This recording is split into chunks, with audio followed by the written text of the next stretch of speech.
Guys, this is our Fit Fix. We're going to be starting off with muscle strength and endurance and non-locomotor movements. They're directly linked to each other, so you can do the same exercise to train both.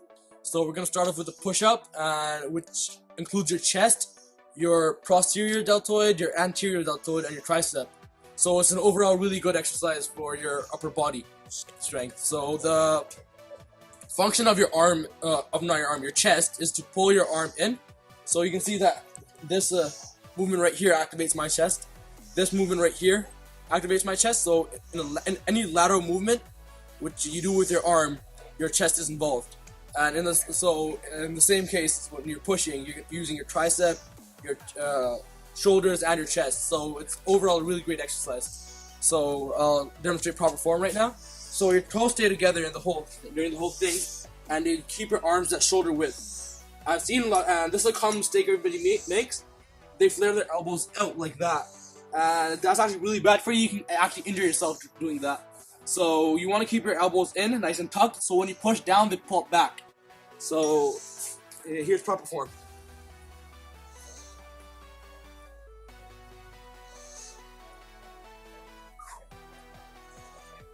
And that's your push-up. So another great push-up variation is the tricep push-up. So in the tricep push-up, your form is practically the same, except for your arm positioning. So in the other one, our arm was nicely tucked, like at a decent rate. So in this one, you tuck your arms completely in, so your elbows are facing backwards. So kind of like this. And what this position stresses is your tricep and your posterior deltoid. So if you're having like imbalances, or you're feeling weak in your posterior deltoid and your tricep, this is a great exercise for it. So here's your demonstration.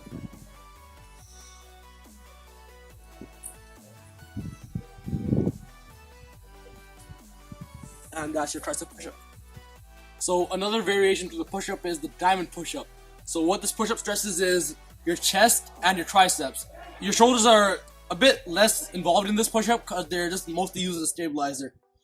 All your pressure is on your chest, and a bit of it is on your tricep. That's why this is a great exercise if you're only into body weight and you're trying to get a bigger chest. So same form, toes together, but in this case we're going to be making a diamond with our fingers or whatever. So you keep this at normal chest level, and in this your elbows do flare out, as we talked in the first video that they shouldn't. So here's a demonstration.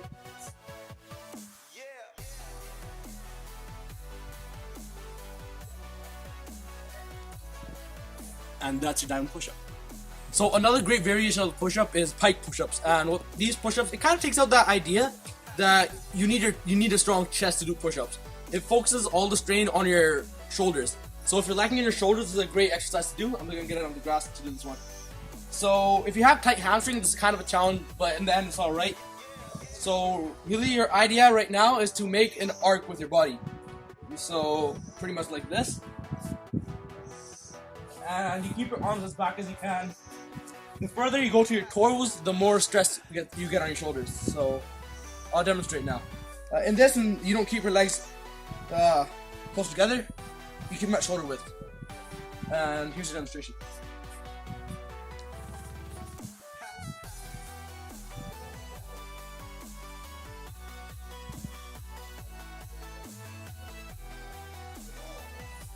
And that's your pike push-up. Our next exercise that we're going to progress onto are rows. Rows are a great exercise for your back because they literally do all the major function of your back, which is moving your scapula. Your scapula is this bone on your back, which moves pretty much your arm, your shoulder, and everything. So that's pretty much the function of scapula. And you can do rows anywhere, bodyweight rows, and all you need is something to hold on to. So, for example, you can use a tree, and you're trying to get in proper form. You push your shoulders up, back, and down. So now you're really engaging your scapula and all the muscles that control it. So get into this position, and from here you just pull yourself up to the branch.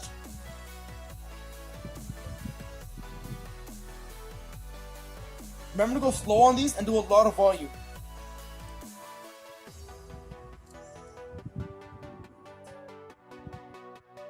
You'll definitely feel it in your back, and that's your row. In the case of your back, the sets and reps completely change. So it's gonna be a lot of high volume, regardless if you're building strength or muscle. Because your back's that kind of muscle that needs a lot of volume to actually get activation. Like the first few rows, you're not gonna feel them. So I'd say in general, it's gonna do the same thing.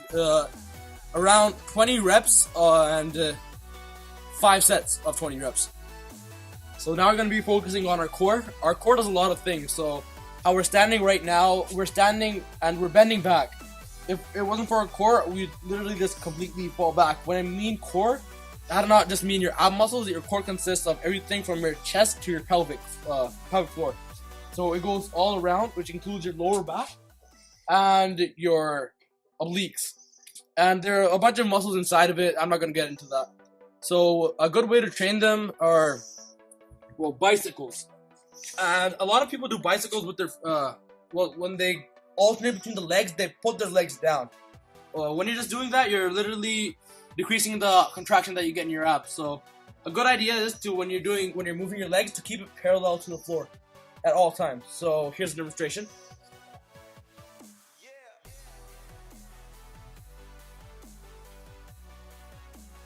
And that's your bicycle. Another great core exercise is practical sit-ups, which has a lot of ways to do it, but this is the one I prefer the most. So you lie down on your back, and what you're doing is you're touching your heels. That's one way, but that doesn't. It always varies on the way you're doing it. And what you want to do is not touch your back to, like, the upper part of your back to the floor. That just gets you more contraction in your abs. So what you can do is stay up here and then try to touch your toes and come back to this level. So this level right now is a neutral position. And here's a demonstration.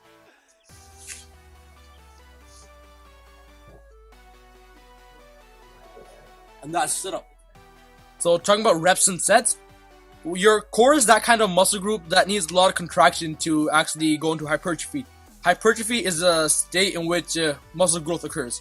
So what you want to do is your reps should be until failure, and do 5 sets of the core exercises to failure. The fifth fix comes eye-hand coordination. Coordination is directly linked from your senses to your nervous system. So eye-hand coordination is very beneficial because, say if you were playing on any sports, it will help you out in that, as well as eye reception. So next comes some drills, which will directly help out with this.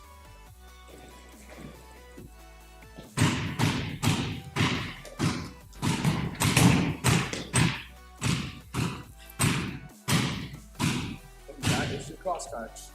This exercise, there are no such reps. It's actually a time limit, so wherever you're comfortable between 10 to 15 minutes is fine, and you will see your coordination progress. So for the next segment in eye-hand coordination, is another catching drill. So in this drill, your partner will be throwing random tennis balls in different directions, and you have to catch them.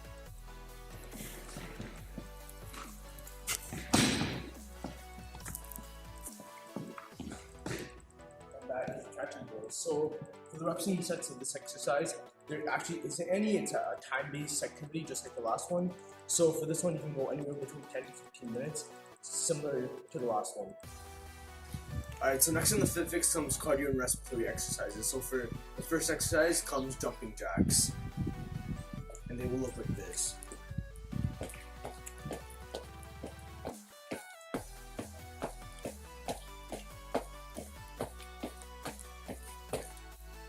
Alright, so for the reps and sets of this exercise, do about 3 sets and for 2 minutes, or do it until you're fatigued and repeat. Alright, so next in the cardiorespiratory exercises comes burpees, and they look like this.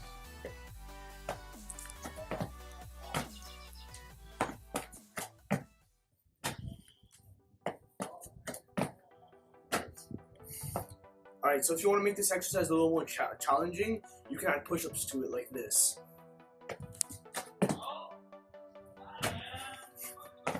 Alright, so for the reps and sets of this exercise, do about 3 sets and 25 to 50 burpees each.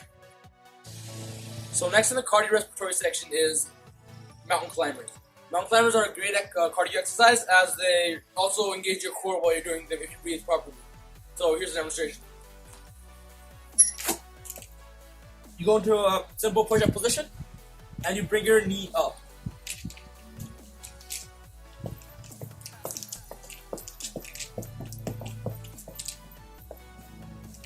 So counting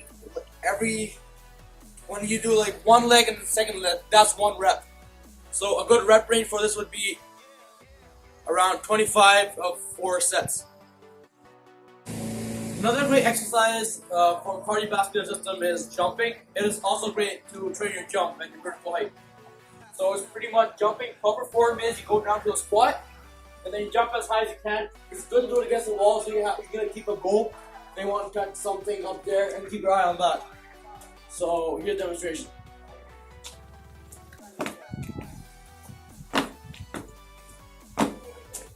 So you want to do like 20 reps of like 3 sets, and take 20-second pauses in between.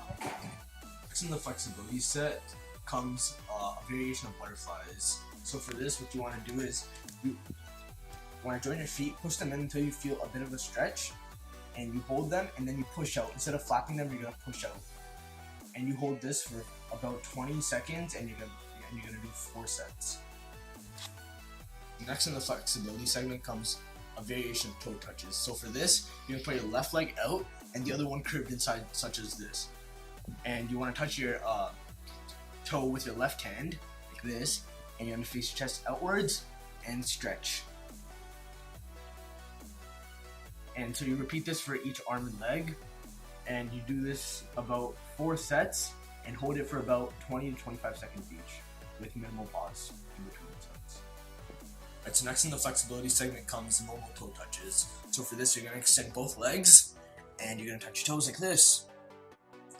And for this exercise, you want to do about 4 sets and hold it for about 30 seconds each and have minimal pause in between.